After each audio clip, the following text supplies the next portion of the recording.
The year was 1992. My older brother had just moved out on his own. He was living in a basement apartment at his buddy's parents' house. Not much to it, just a mattress, a couple of beat up chairs, and a VCR.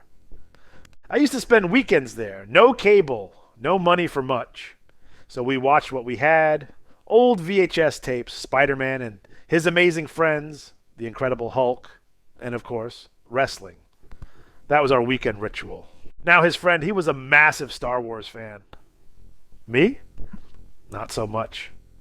I was a kid, and back then Star Wars wasn't exactly everywhere. It was fading from pop culture.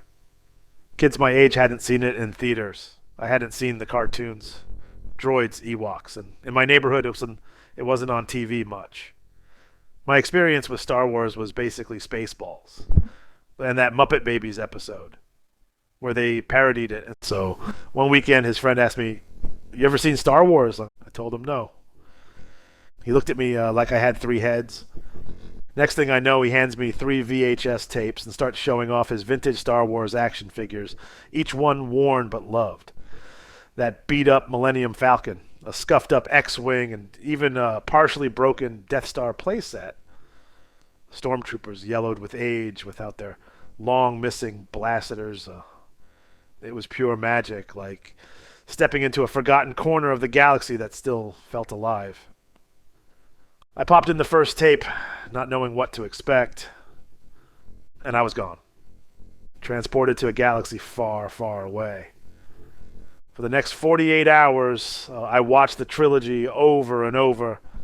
I saw a farm boy rise, a scoundrel become a hero, a princess lead a rebellion, and a band of misfits take down an empire. That weekend in Bellport, in a cold, dusty basement apartment, something clicked. And just like that, a lifelong Star Wars fandom was born. Since then, I've watched the movies hundreds of times. I've read the books, played the games, built the models, collected the figures.